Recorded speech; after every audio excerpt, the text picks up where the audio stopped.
Abran sus Biblias, por favor, en Lucas 22:38. Lucas 22:38.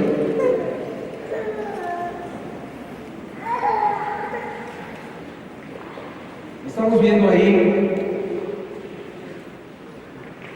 a los discípulos que le dijeron: mira, Señor, aquí hay 2 espadas, basta. Les contestó.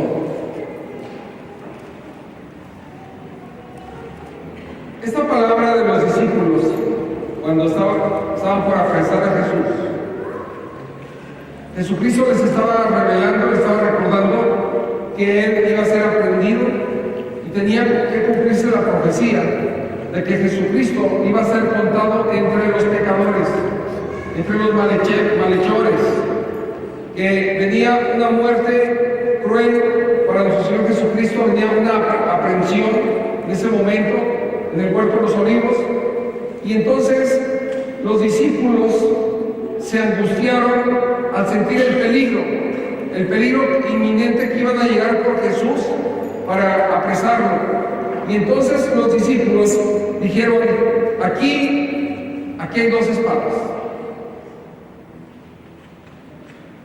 ¿Qué estaba pasando por la mente de los discípulos? No queremos que nuestro maestro muera, no queremos que lo apresen, no queremos que lo crucifiquen, no queremos que sea contado entre los pecadores, porque no es un pecador.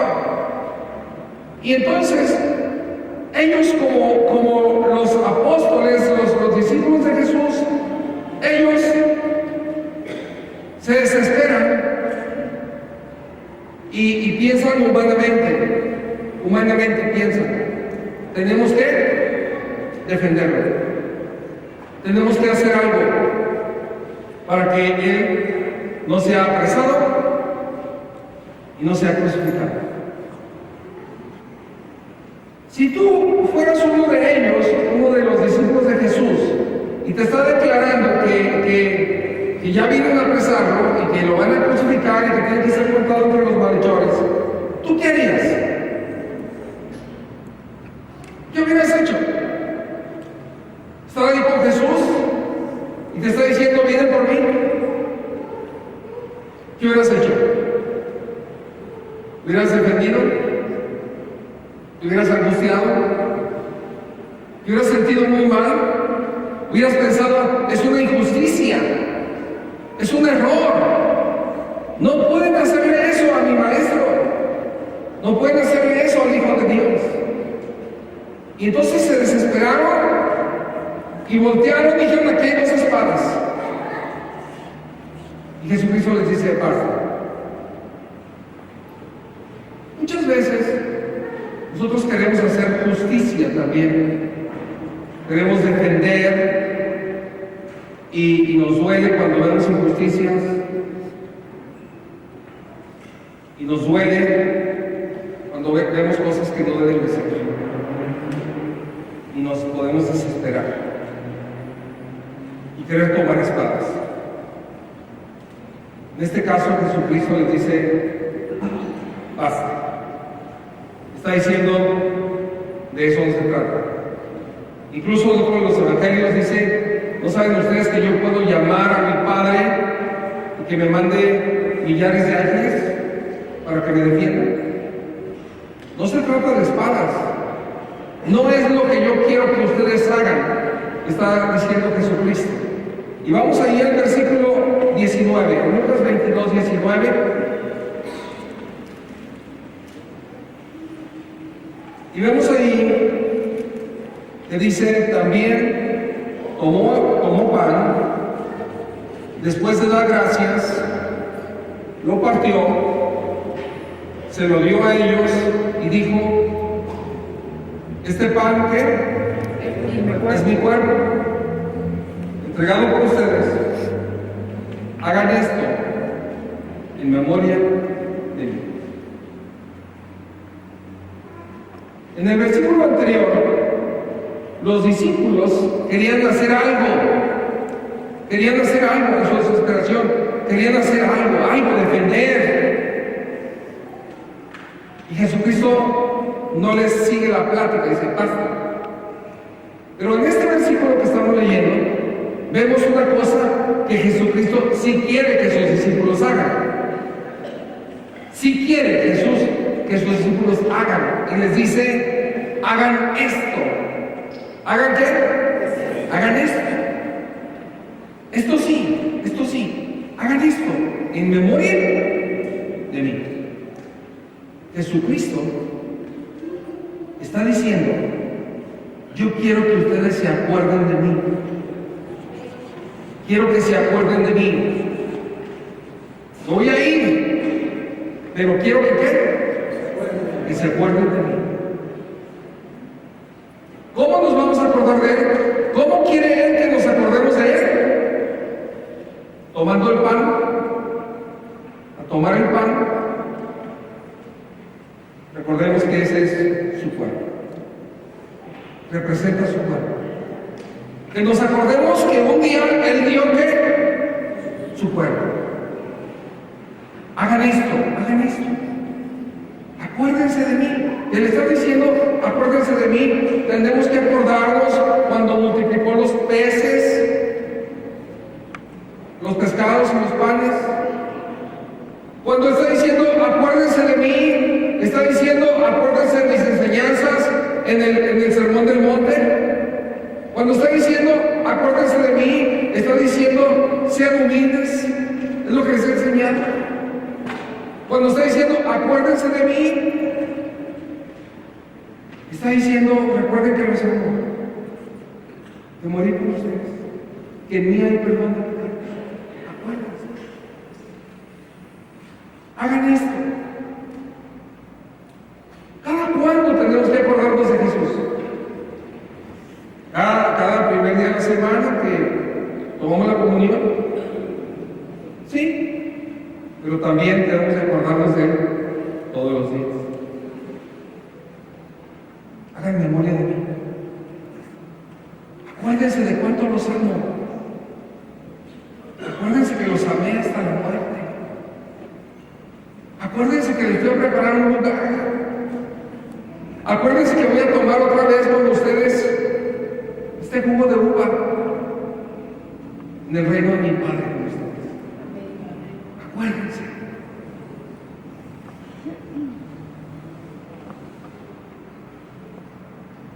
Y cuando Él está diciendo, hagan algo, no está diciendo solamente algo superficial. No se está refiriendo nada. Sí, nos acordamos que murió por nosotros, como hace mucha gente, ¿verdad? En el mundo, ¿verdad? Sí, Semana Santa, sí. Pero que no hay un verdadero sentimiento de amor, de obediencia, de servicio al reino de Dios, que no hay un verdadero sentimiento de honra. ¿En qué puedo servir al reino de Dios? ¿Qué puedo hacer por Jesús? Si Él dio su vida por mí, ¿yo qué puedo hacer? Acuérdense de mí. Yo viví para ustedes, morí por ustedes, para ustedes. Ustedes también vivan para mí. Es lo que está diciendo Jesús. Vivan para mí.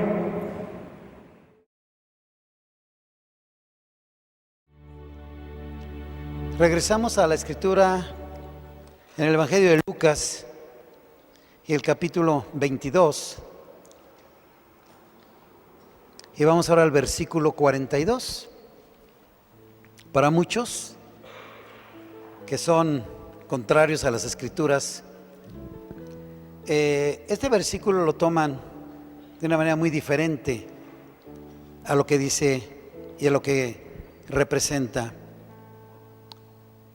Padre, si quieres, no me hagas beber este trago amargo, pero no se cumpla mi voluntad, sino la tuya. Padre, si quieres, no me hagas beber este trago amargo, pero no se cumpla mi voluntad, sino la tuya. Nuestro Señor Jesucristo no estaba orando para que su Padre lo librara de la muerte física. No es la oración. Él sabía perfectamente que esa era la meta, llegar a la cruz y ofrecer su vida por todos nosotros. Entonces, esta no era su oración, como muchos consideran así, ya se estaba arrepintiendo, ¿verdad? Ya no quería ir a la cruz. No, el plan de salvación era este justamente, y hecho, planeado meticulosamente, perfectamente, desde muchísimos siglos atrás. Nuestro Señor Jesucristo sabía perfectamente que Él vino para morir en la cruz, para morir en la cruz. Entonces no es que Él estaba orando para que su Padre lo librara de la muerte física. Estaba convencido perfectamente de que venía eso, ¿verdad? Los escritores dicen que es más probable que estuviera pidiendo el ser librado del castigo de la separación de Dios, que es la pena máxima por el pecado. ¿Y por qué? Porque Él, sin pecado y sin mancha, iba a cargar con todo el pecado de la humanidad. Él que no hizo pecado, no vio pecado, iba a cargar con todo el pecado de la humanidad. Y el pecado es separación de Dios, ¿está bien? El pecado es separación de Dios. Él iba a cargar con todo aquello. Por eso cuando nuestro Señor Jesucristo está en la cruz, ustedes recuerdan que algo de lo que dice, de las palabras que Él dice, una es: Padre, ¿por qué me has desamparado? ¿O por qué me has abandonado? ¿Verdad? Y luego decimos, bueno, ¿qué pasó? Pues no, que el Padre, el Hijo y el Espíritu Santo es lo mismo. Entonces, ¿cómo es posible, verdad, que Jesucristo, que es Dios, le esté diciendo a Dios: Padre, ¿por qué me has desamparado? Es el momento justo en que nuestro Señor Jesucristo está llevando el pecado de toda la humanidad, tu pecado y el mío. Y el Padre es santo, santo, santo, y no puede ver pecado. Entonces tuvo que dejar a Jesucristo en su calidad humana en la cruz. Ahí. Por eso nuestro Señor Jesucristo estaba diciendo, pero vean cómo empieza: Padre, si quieres. Esa es la introducción.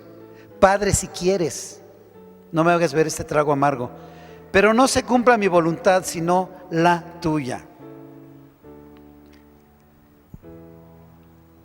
Jesucristo oró para que su muerte física fuera aceptada como pago total del pecado de toda la humanidad. Eso es lo que estaba orando Él. En ese momento nuestro Señor Jesucristo iba a entregar su vida. Él sabía que a eso había venido, a entregar su vida. Pero estaba dependiendo del Padre para que el Espíritu lo resucitara de entre los muertos.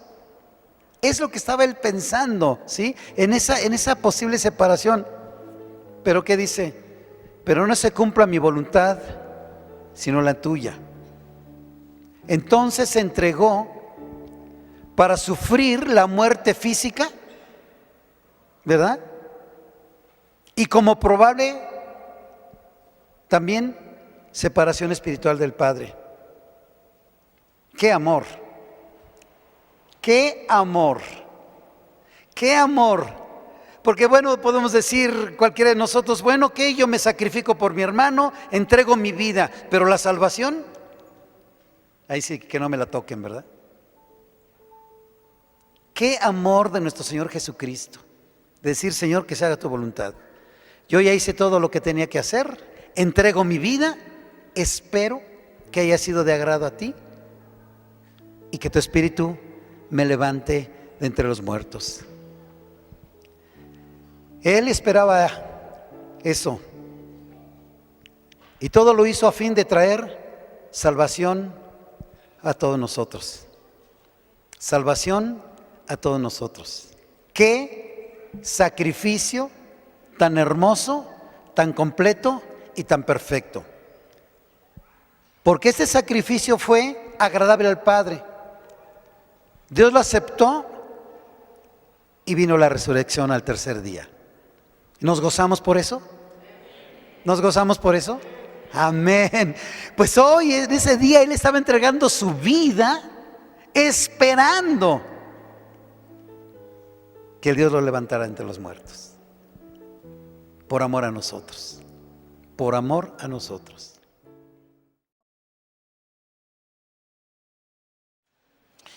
Y abran su Biblia ahí en el Lucas 22:46.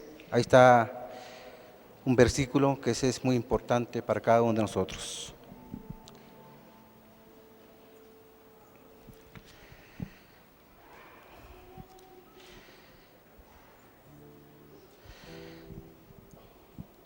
En ese pasaje, Jesús da una palabra. Le dice a sus discípulos: ¿por qué están durmiendo? Les exhortó: levántense y oren para que no caigan en tentación. La oración es importante para cada uno de nosotros. La oración es poder, fortaleza, levanta. Es un arma tan importante como dice nuestro Señor Jesucristo. Por eso que cada vez que nosotros que sentimos algo, que estamos débiles, ¿qué es lo que tenemos que hacer? Orar. Porque nuestro Señor Jesucristo lo hizo. Jesús se apartó para orar a solas, estar en intimidad con Dios, porque lo necesitaba. Necesitaba fuerza, necesitaba poder, necesitaba un alimento, que es la oración. Aquí les dice a sus discípulos: oren para que no caigan en tentación. ¿Qué pasa cuando nosotros no oramos? ¿Qué pasa cuando nosotros queremos buscar una salida por nuestras propias fuerzas? Ese es imposible. No vamos a lograr esa salida sino con la ayuda de Dios. Es importante la oración. Es importante estar en comunión con Dios. Es importante decirle: Señor, yo no puedo. Yo no puedo solo. Ayúdame. El Señor nos enseña qué debemos de hacer para no caer, por no hacer las cosas que realmente que no nos resulten. Dios es poderoso. El Hijo de Dios es poderoso, pero también tuvo que pedir ayuda. Tuvo que pedir ayuda desde el cielo. Cuando empezó a orar, salía hasta gotas de sangre. Pero es importante, nosotros tenemos que entregarnos en la oración. La oración fortalece, la oración levanta, la oración nos da nuevas fuerzas. Es importante que tomemos la oración en cada día. En cada día que necesitamos. Cada día necesitamos fuerza. Necesitamos sabiduría para poder hacer las cosas. Entonces aquí nuestro Señor Jesucristo nos vuelve a recordar: oren para que no caigan. Porque sabemos que sin la oración estamos más débiles. ¿Por qué? Porque el enemigo también encuentra un lugar para atacarnos. Pero con la oración es protección. La oración es una cobertura para que nosotros vayamos hacia adelante. Por eso es importante orar. Es importante decir a Dios en intimidad, y nos enseña cómo orar.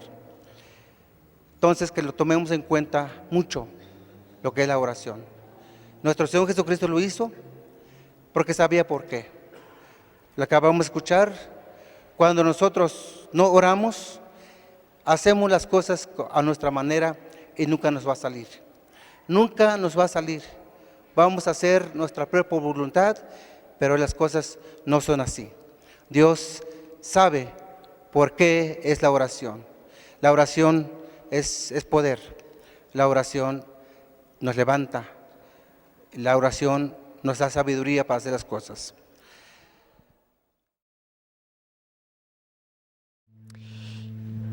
Y llevaron preso a Jesús frente a Pilato. Y cuando Pilato escucha todos los argumentos, todas las acusaciones que estaban haciendo a Jesús, dice, no hay culpa en él. No hay culpa en él. Quiero soltarlo. Hay que soltarlo. Después escucha que es Galileo, que Jesús es Galileo, y se lo remite a Herodes, porque Herodes era el gobernador en Galilea. Y entonces Herodes tampoco lo encuentra culpable. Se lo regresa a Pilato. Y Pilato dice, lo voy a azotar, le voy a dar unos buenos azotes y lo voy a soltar porque no es culpable. No era culpable de nada. Y aún así, Pilato dice, voy a azotarlo. Y la multitud, ¿verdad? Dice, no lo sueltes, suelta a Barrabás, suelta a Barrabás. ¿Y qué hago con Jesús? Crucifícalo, crucifícalo, grita la turba. Aquella turba que días antes, en el domingo de la entrada triunfal, estaba diciendo, Hosana, Hosana, bendito el que viene en el nombre del Señor. Este es el Mesías, este es nuestro Mesías enviado. Y entonces Pilato suelta a Barrabás y sentencia a Jesús a ser crucificado. Dice que lo toman, ¿verdad? Lo llevan al Gólgota y ahí lo crucifican. Ahí lo crucifican. Y en la agonía Jesucristo estaba aún diciendo, perdónalos porque no saben lo que hacen. Y él mismo estaba perdonando a aquellos que lo llevaron a la cruz. Y este sacrificio era necesario para poder salvarnos, para poder alcanzar nosotros el perdón de pecados. Dice que Él mismo cargó todos nuestros pecados, aun cuando Él no cometió ni un solo pecado. Jesucristo cargó y llevó a la cruz esos pecados. Y a las 3 de la tarde más o menos, dice que se oscureció todo, hubo tinieblas, y Cristo, en la angustia de la muerte, dice que exclamó o gritó de una manera tan desgarradora que el encargado de la ejecución de Cristo, vino un temor reverente a su mente, a su corazón, y dice, verdaderamente, este hombre es justo, dice el Evangelio de Lucas. En Mateo dice que el centurión exclamó, verdaderamente este era el Hijo de Dios. Y toda la multitud que estaba por ahí, dice que empezó a golpearse el pecho. Dice, todos los que fueron a ver el espectáculo empezaron a golpearse el pecho. Cristo murió por nosotros. Y cuando Él derramó su sangre en la cruz, amigos, hermanos, Él estaba redimiendo nuestros pecados con la sangre preciosa. Con su sangre preciosa derramada en esa cruz, Él estaba redimiendo, Él estaba pagando, Él estaba haciendo frente a la deuda que nosotros teníamos con Dios. Y Jesús, dice, expiró después de un grito desgarrador. Y empiezan cuando Él siempre en su ministerio estuvo diciendo: el reino de Dios está aquí. El reino de Dios está aquí. Nadie lo reconoció. Se les olvidó. Pero este centurión supo que Él era el Hijo de Dios. ¿Cuál es tu actitud? ¿Cuál es tu actitud? ¿Cuál es tu actitud cuando tú escuchas que Jesús es el Hijo de Dios? Cuando sabes y entiendes el pago que Él hizo en la cruz por tus pecados. ¿Cuál es tu actitud? ¿Qué piensas? El Señor Jesucristo, dice la Escritura, que Él no cometió ni un solo pecado. Ni un solo pecado. Y el apóstol Pedro dice en una de sus cartas: sean santos como yo soy santo, dice el Señor. Ese sacrificio tenemos que reconocerlo no solamente con nuestra boca, sino con los hechos, con nuestra forma de vivir. Cada vez que nosotros se nos olvida, no nos acordamos de lo que costó nuestra salvación y pecamos, es como si nosotros volviéramos a crucificar a Cristo. Es como si dijéramos: no importa, pero sí importa, porque era la sangre del Hijo de Dios, porque era la sangre del Dios mismo la que venía a derramarse en la cruz. ¿Cuál es tu actitud enfrente de la declaración o enfrente de la presencia de Cristo, del Cristo crucificado? ¿Cuál es tu actitud? Tenemos que recordar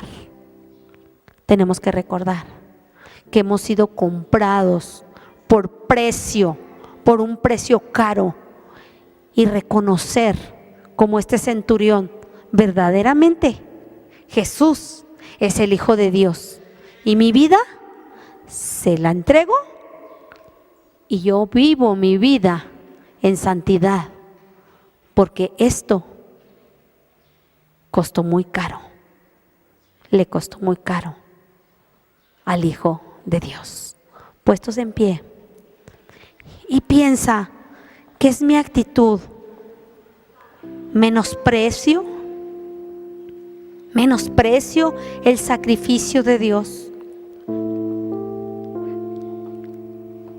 ¿O realmente me duele y digo: quiero tener una vida de santidad, porque mi santidad le costó cara al Hijo de Dios, porque mi santidad hace y dice que reconozco que Jesús verdaderamente es el Hijo de Dios? Abran sus Biblias ahí en Lucas capítulo 23, versos 44 al 45. Lucas 23, 44 al 45. Y dice la palabra de Dios así: desde el mediodía y hasta la media tarde, toda la tierra quedó sumida en la oscuridad, pues el sol se ocultó y la cortina del santuario del templo se rasgó en dos. Vemos aquí que desde las 12 de la tarde hasta las 3 de la tarde la tierra se oscureció. Había tristeza, había dolor en Dios por su Hijo. Y la oscuridad sabemos que es un tipo de luto, de dolor. Nuestro Señor Jesucristo estuvo ahí en la cruz. Y el apóstol Pablo menciona el mensaje de la cruz. Y resume el Evangelio, el apóstol Pablo, en dos frases, en dos eventos. Que Cristo fue crucificado, fue muerto, sepultado, ese es un evento, y que resucitó con poder al tercer día. Ese es el mensaje del Evangelio. Y quiero decirles, recordarles que este domingo vamos a estar recordando que Jesucristo resucitó, que Él se levantó con poder, porque era imposible que la muerte detuviera al autor de la vida. Y este domingo vamos a estar recordando la resurrección de nuestro Señor Jesucristo. La cruz es un mensaje poderoso, poderosísimo, el mensaje del Evangelio, el mensaje de salvación, el mensaje de redención, el mensaje del perdón de pecados, el mensaje de restauración de familias, de personas, el mensaje de una vida nueva en Cristo Jesús. Y esa vida nueva tiene que vivirse, tiene que practicarse. No es solamente decir, bueno, gracias Señor Jesucristo porque moriste por mí, gracias por el perdón de mis pecados, ¿y ahora qué hago? Hay una vida para vivir en Cristo Jesús, una vida maravillosa, una vida llena de proezas en Cristo Jesús. Mira lo que dice la palabra. Dice que la cortina del santuario del templo se rasgó ¿en qué? En dos. O sea, se rasgó la cortina del templo. ¿A qué cortina se está refiriendo aquí? Está refiriendo a que había una cortina entre el lugar santo y el lugar santísimo. En el templo que Dios diseñó y le dijo cómo lo hicieran, ¿verdad? Tenía que haber dos divisiones en el templo. Hagan de cuenta que aquí podríamos poner una cortina en medio a todo lo largo y la gente nada más podía entrar al lugar santo, que era el primero, pero al lugar santísimo, al segundo, no podía entrar la gente. Era imposible que entraran porque podían morir. Solamente una vez al año podía entrar el sumo sacerdote y tenía que entrar con sangre por sus pecados y por los pecados del pueblo. Una vez al año podía entrar, y algunos historiadores dicen que entraban amarrados de un pie con una soga, por si acaso el sumo sacerdote era indigno delante de Dios y Dios lo mataba. Entonces, como no podían entrar, era una soga para poder ¿qué? Sacarlo del lugar santísimo. No se podía entrar al lugar santísimo.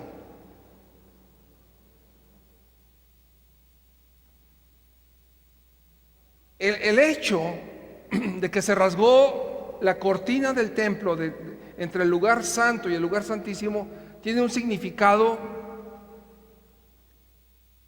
Ojalá que aprendas esto esta tarde.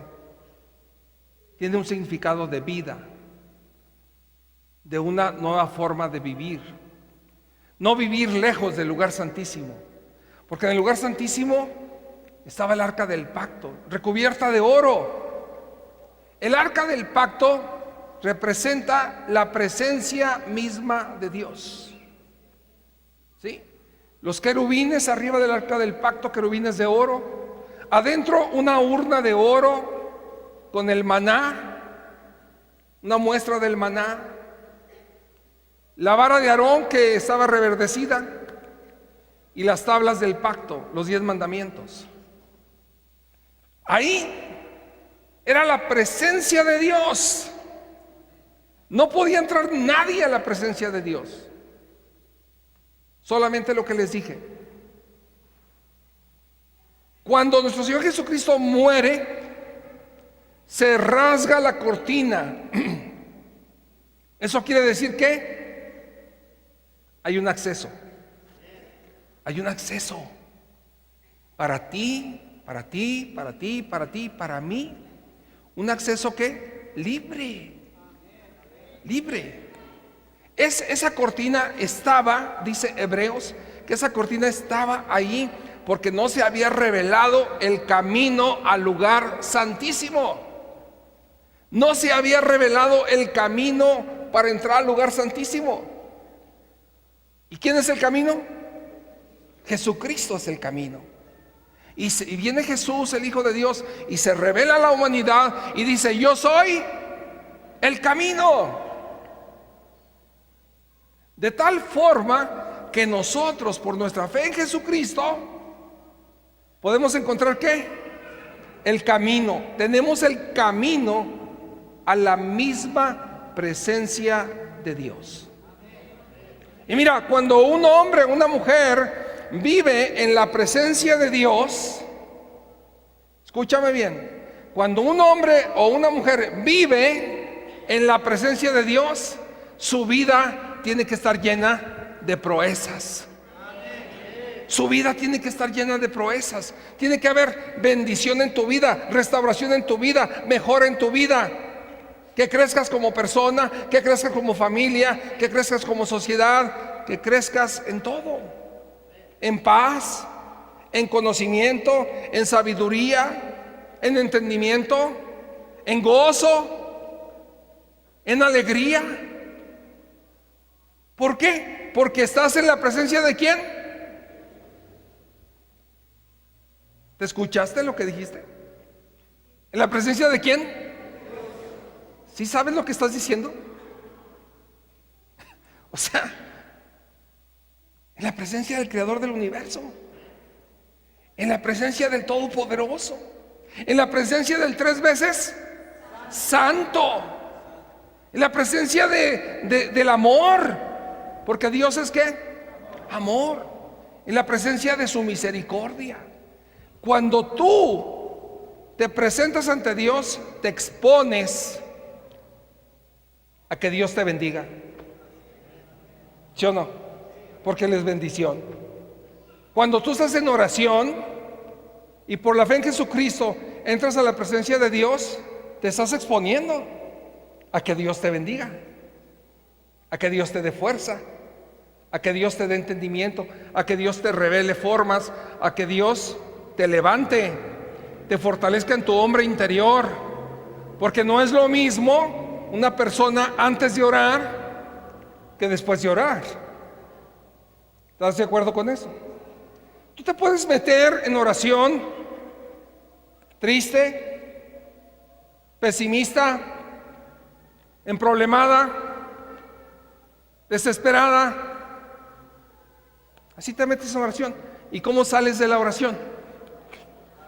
Sales fuerte, con ganas de seguir adelante, con ganas de alabar a Dios, de perdonar al que te ofende, con fuerza para vivir, hasta con sanidad. ¿Sí o no? Porque estás exponiéndote a la bendición de Dios, el Todopoderoso. Así era antes, porque no se había revelado el camino para entrar al lugar santísimo. No se había revelado el camino para entrar a la misma presencia de Dios. Tú sabes que en cualquier lugar, en cualquier momento, tú te puedes poner delante de la presencia de Dios. Si tú tienes fe en Jesucristo. Si tú tienes fe en Jesucristo, en cualquier lugar, en cualquier momento, te puedes poner delante de su presencia. ¿Gracias a quién? A Jesucristo.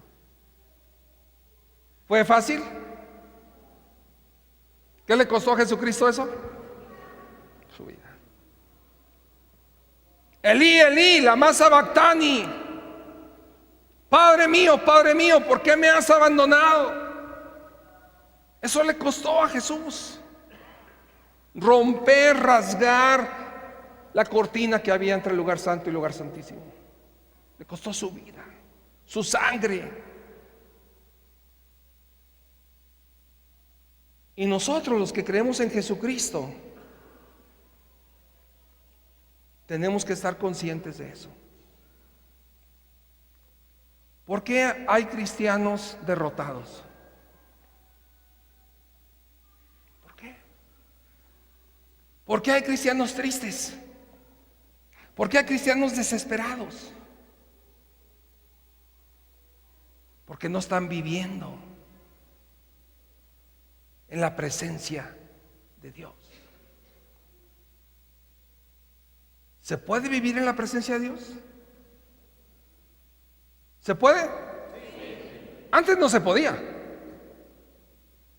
Que había un velo, una cortina. Pero ahora ¿qué? Ahora sí se puede. Ahora sí se puede.